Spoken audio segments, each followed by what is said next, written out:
Hi guys.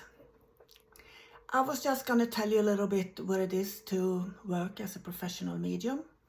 And I remember my thoughts when I saw the mediums coming to my society and work.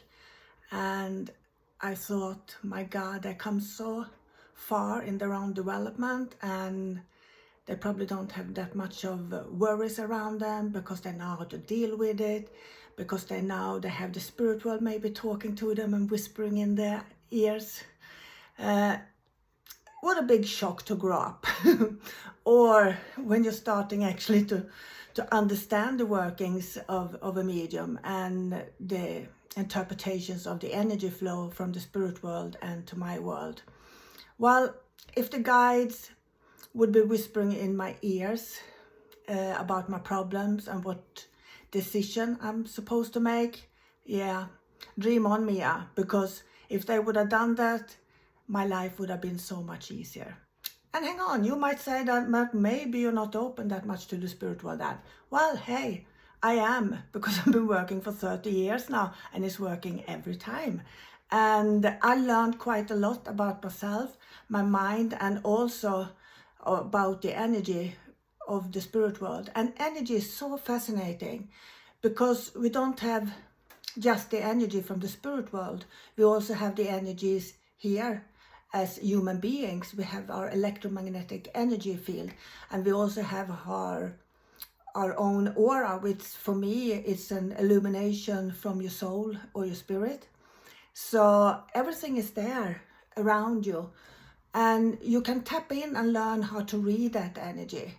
And it's quite fascinating also how you with your energy can create a shift within a room quite easily if you are aware about your own energy and the workings of energy.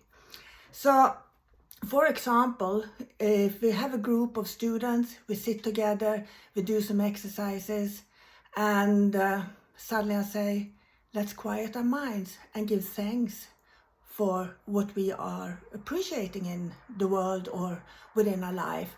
And the atmosphere is changing immediately. So energy is quite fascinating. So when I started, I was reading so many books, especially about other mediums' development and their biographies. And I was so disappointed after a while because, everybody talks about the starting up and then they only mention how brilliant and great they are. And there was not really any light shed on the backside of being a medium or a working medium.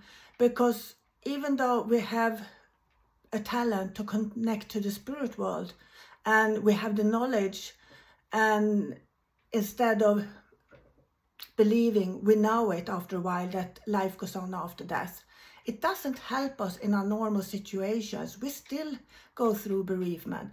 We still have anxiety. We still are scared of certain things.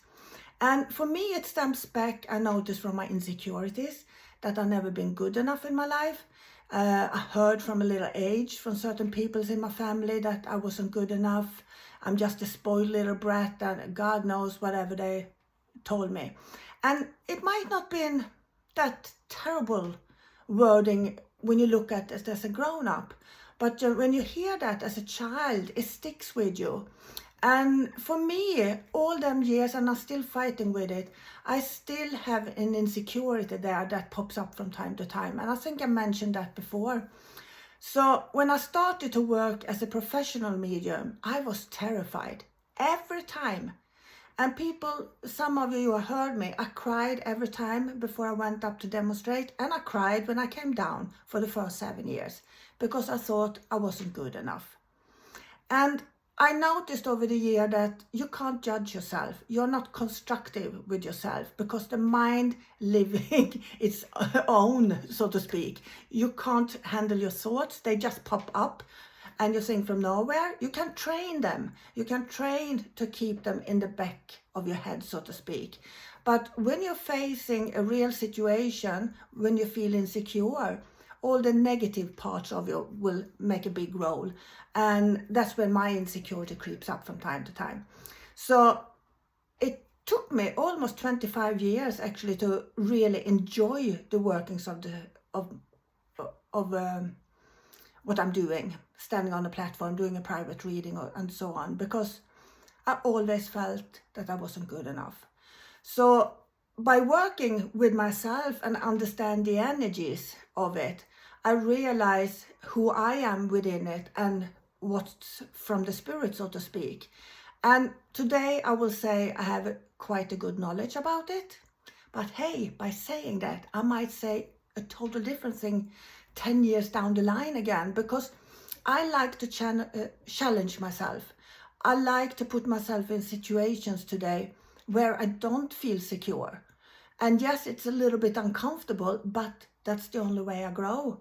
And today I can allow myself to do that because I'm secure with my mediumship. I know I have a talent there, or some people want to call it a gift. I hate the word gift. That means that certain people are praised or have you've been chosen by God, that you are someone special. And I don't believe in that, you see. I believe every person has the same value.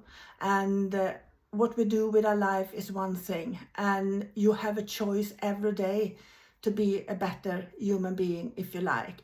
And you also have a choice to be honest with yourself and see where your positive and the negatives are. And I believe by working with my negatives and change them into positives and take responsibility for what I'm doing, I become a better person. I will probably always have a lot of things to work on. And for the first time in my life, I go to see someone, a therapist, and I talk to her a little bit about how I'm feeling, my anxiety, my worries and things like that. And it has not seemed to become easier. It did for a long while, and suddenly it was like it hit me right back again. And yes, down to stress and anxiety, I developed diabetes, but I also noticed that with that and my transition as an old lady, when we hit that menopause and things like that, it also creates certain things within your body. And when you don't recognize your body, you don't recognize yourself. So there's a huge thing with these hormones within your system as well.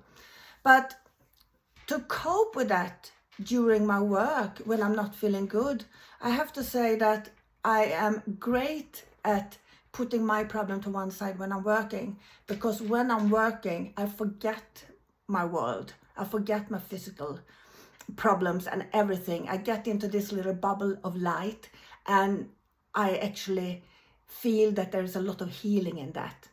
A lot of people will say you shouldn't work if you're not feeling well. Well, I would say it's up to each individual.